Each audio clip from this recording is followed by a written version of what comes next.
అక్కడ ఆవిడ ఒక రాజధాని స్త్రీగా రాజధాని మనోభావాలు గాయపడ్డాయి కాబట్టి ఆవిడ కేసు పెట్టే హక్కు ఉంది. దాంట్లో మీరు క్యాస్ట్ నెక్స్ట్ రిలీజన్ చూస్తూ ఉంటే చాలా తప్పని చెప్పిన కాంటెస్ట్లోనే గౌరవ న్యాయస్థానం ప్రతిస్పందించింది. అది ఎందుకు గమనించరు? సో 10 years అయితే పక్కాగా కనిపిస్తోందండి 106 subsection 1 కింద. దాన్ని బేస్ చేసుకుని మాట్లాడుతుంటే మీరు అడ్డంగా మాడితే ఎట్లా ప్రసాద్ గారు? నేను అంటుంది అది కాదు సార్. ఇప్పుడు మీరు సెక్షన్ నాకు చెప్పారు, సెక్షన్ యొక్క డెన్సిటీ నాకు తెలుసు. ఈ BNS 106 subsection 1 maximum imprisonment of 10 years non bailable case. But అది వర్తిస్తుందో లేదా అన్నది గౌరవ న్యాయస్థానం కన్విన్స్ అవ్వాలి కదా. ఇప్పుడు లోపల కేసు కట్టి లోపలికి వెళ్ళినప్పుడు కేసులు పెడతారు సార్ నా మీద. ఎలాగో ఐ థింక్ బెంచ్ మీద ఇవాళ బెంచ్ మీద ఉంది డెసిషన్ ఏముందో చూడాలి, వెయిట్ చూడాలి. నెక్స్ట్ ఇంకోటి, ఇండస్ట్రియలిస్టులు భయపడి పోతున్నారు, గజ గజ గడగడ వణికిపోతున్నారు ఆంధ్రప్రదేశ్ రావాలంటే. జగన్మోహన్ రెడ్డి అనే భూతం వాళ్ళకి నైట్ మేర్లాగా వాళ్ళని ఎంట పడుతుంది. ఒకసారి ఏపీ అదే ఫిక్కీ సభలో ఆయన మాట్లాడింది ప్రస్తావన చేశారు. అంతకుముందు కూడా భూతం గురించి ప్రస్తావన చేశారు. ఏం మాట్లాడారు ఒకసారి చూద్దాం. ఇప్పుడు కూడా భూతం ఉంది. ఆ భూతాన్ని పూర్తిగా భూస్థాపితం చేస్తే తప్ప ఈ రాష్ట్రానికి ఎవరు మళ్ళీ రారు. ఇప్పుడు కూడా భూతం ఉంది. ఆ భూతాన్ని పూర్తిగా భూస్థాపితం చేస్తే తప్ప ఈ రాష్ట్రానికి ఎవరు మళ్ళీ రారు. ఒకసారి పీసీఆర్ ఫిక్కీలో మాట్లాడింది కూడా ప్లే చేయండి. Past 5 years, don't keep it in mind. Andhra Pradesh had a very bad experience. Because of that, what I built brand, it has been damaged. People are asking now, even future, again, if that type of experiment will happen, what is going to happen? I am assuring you, we are very careful. Whenever I am careful, no problem at all. Now I am taking all precautions for continuation of this government. భూతాలు దయ్యాలు రాకుండా అన్ని జాగ్రత్తలు తీసుకుంటున్నారు. చుట్టుపక్కల మొత్తం ఆంధ్రప్రదేశ్ చుట్టుపక్కల అభిమంత్రించేశారు అది. సో పారిశ్రామికవేత్తలు నిర్భయంగా ఎలాంటి ఇది లేకుండా వచ్చేయచ్చు. 5 ఏళ్ళలో పాడు పెట్టారు జగన్మోహన్ రెడ్డి గారు. అది చంద్రబాబు గారు చెప్పింది. సరే సార్, ఇప్పుడు మనం నాకు తెలిసి ప్రజాస్వామ్యంలో ఒక ప్రభుత్వాన్ని ఎన్నుకుంటే అది గౌరవ ముఖ్యమంత్రి స్థానం, తండ్రి స్థానం. భూతాలు దెయ్యాలు అంటే ప్రేతాత్మలు ఇట్లన్నిటి గురించి మాట్లాడాలంటే మనం భూత వైద్యుడిని మాంత్రికుడిని మనం ఎన్నుకోలేదు కదా. ఇవాళ ఆ స్థాయిలో ఆయనకి ఒక ఫిక్కీ సభలో ఆయన మాట్లాడవలసిన మాటలు అవా. ఫస్ట్ ఆఫ్ ఆల్ సరే, ఒక కంపారిటివ్ స్టేట్మెంట్ ఇద్దాం sir. 2014 to 19 what is GDP అన్నది చూసుకుంటే, వ్యవసాయ వృద్ధి చూసుకుంటే 5.4% అండి. అంటే 26th ర్యాంక్లో ఉన్నాం in between 14 to 19. But if you really look in to 22-23 చూసుకుంటే 14.9 8th ప్లేస్లో ఉన్నాం అవుట్ ఆఫ్ 33 ఇంక్లూడింగ్ కేంద్రపాలిత ప్రాంతాలు. పారిశ్రామిక వృద్ధి రేటే మాట్లాడదాం, ఎవరు పోతామో ప్రజలకు అర్థం అవ్వాలి. 10.4% ఇన్ బిట్వీన్ 18 to 19 ఇచ్చిన లాస్ట్ స్టాటిస్టిక్స్ అండి. అవుట్ ఆఫ్ 33 states 17th ప్లేస్లో ఉన్నాం. అండ్ 22-23 లాస్ట్ ఇంకా ఎలక్షన్స్ ముందున 16.3 4th rank in out of 33. సేవారంగ వృద్ధి చూసుకుంటే 12.7 ఇన్ బిట్వీన్ 18 to 19, అంటే దిగిపోయి లాస్ట్ 5 yearsకి క్యాల్కులేషన్ 11th ప్లేస్లో ఉన్నాం out of 33. And 22 and 23 last year చూసుకుంటే 20.5 we're in 3rd place as far as సేవారంగం. Ease of doing business rank 8th అండి in 33 states 18th to 19th మనం, అంటే చంద్రబాబు గారు గవర్నమెంట్ దిగిపోయే టైంకి. But 22-23 we are doing number 1. మీరు తలసరి ఆదాయం కంపేర్ చేస్తానండి, 17-18 1,38,299, 18-19 1,54,031, 19-20 1,69,320, 20-21 176,707, 21-22 2,07,771, 22-23 2,19,518. ఇది తలసరి ఆదాయం. ఉద్యోగ కల్పన అన్నది చెప్తే 2,36,502 మంది. జాబ్ ఆపర్చునిటీస్ చెప్పాలి కదా. 2,36,502 మంది ఉద్యోగాలు.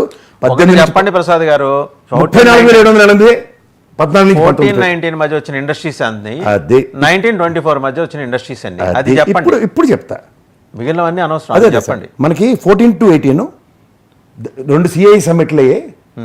దావూస్ పర్యటనలో అవుట్కమ్లో 19,50,000 ఎస్టాబ్లిష్ అయింది. ఇది agreements. Out of which 32,803 crores ground అయ్యాయి సార్. 38,000 అప్రాక్సిమేట్లీ ఎంప్లాయ్మెంట్ క్రియేషన్ అయింది. ఈ 19 to 23 last year 1,103 crores investments వస్తే 3,47,000 ఎంప్లాయ్మెంట్ క్రియేట్ అయింది. ఓకే, మీకు ఇంకోటి చెప్తా, పెట్టుబడులు 13.11 లక్షల కోట్లు అంటే కార్యరూపంలో ఉన్నవి 2,46,000 కోట్లు. గ్రౌండ్ అయిన అలాగే పెట్టుబడులు 1,26 కోట్లు అనుకుంటే 85,541 అయ్యాయి కార్యంలో ఉన్నవి దావోస్ సదస్సుల తర్వాత. ఇప్పుడు మీరు ఇండస్ట్రియల్ గ్రోత్ అన్నారు, అది కూడా చెప్పా. ఇంకా వ్యవసాయం సంగతి చెప్పాలంటే నేను 1,00,000 సార్లు చెప్తున్నాను ఇప్పటికీ.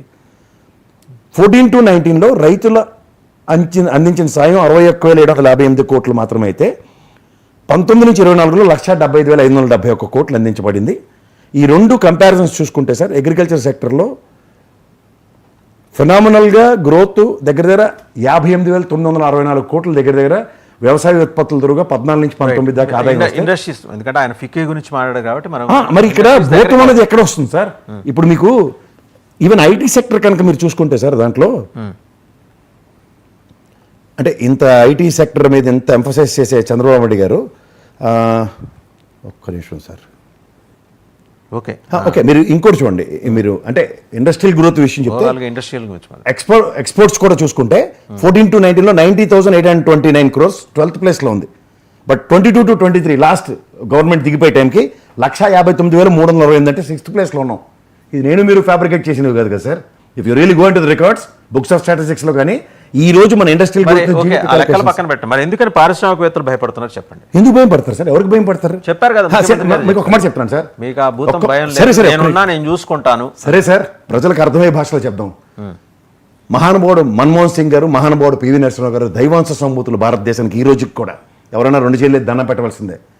ఇదే విపి సింగ్ గవర్నమెంట్ ఒక డిజాస్టర్ సిచ్యువేషన్కి అట్రిబ్యూట్ చేసి బంగారం నిల్వల్ని ఎక్కడ కనిపించకుండా చేసిన తర్వాత భారత ఆర్థిక వ్యవస్థ కుప్పకూలిపోయి అధోగతి పాలైనప్పుడు ఈ మహనీయులు ఇద్దరు భారతదేశ ఆర్థిక వ్యవస్థని గ్లోబలీకరణ విధానంతో ఏ విధంగా సరళీకృతం చేశారో ఒకసారి గమనించుకోండి. ఒక ప్రభుత్వం చేసిన దాష్టికాన్ని నెక్స్ట్ ప్రభుత్వం రాటిఫై చేయడం ప్రాథమిక కర్తవ్యం, ఒకవేళ నిజంగా డ్యామేజ్ అనుకుంటే. ఇప్పుడు అదే కదా జగన్మోహన్ రెడ్డి చేసిన విధ్వంసాన్ని ఆయన కరెక్ట్ చేస్తారు. నేను స్టాటిస్టిక్స్ చెప్పాను, విధ్వంసం అన్నది మీరు చెప్పడం కాదు. ఏ రోజు మహానుభావుడు నరసింహరావు గారు కానీ నెక్స్ట్ విపి సింగ్ కానీ ఏ రోజు కూడా విపి సింగ్ గవర్నమెంట్ చేసిన దాష్టికాన్ని మేము పరిరక్షించామో మాట్లేదు. బికాస్ కార్యాచరణ పని ఏంది, టాస్క్ ఏంది, how we need to rescue our mother land అన్న కాన్సెప్ట్లో డ్రైవ్ అయ్యారు తప్ప గత ప్రభుత్వాలను ఆపాదించుకుని ఏ రోజు లేదు. ఏం సార్ మీరు సీనియర్ జర్నలిస్ట్, ఆ ఉదంతం ఒకటి చెప్పండి నాకు.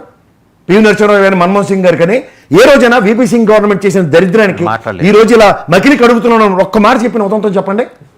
పివి నరసింహరావు గారు 1-2 మాటలు మాట్లాడచ్చు కానీ మన్మోహన్ సింగ్ గారు ఎప్పుడు మాట్లాడలేదు. ఆయన అంత చేసిన ఆయన కూడా, ఆయన బీయింగ్ ఏ ప్రైమ్ మినిస్టర్ కూడా నేను నా దేశానికి ఇది చేశానని ఏ రోజు చెప్పలేదు.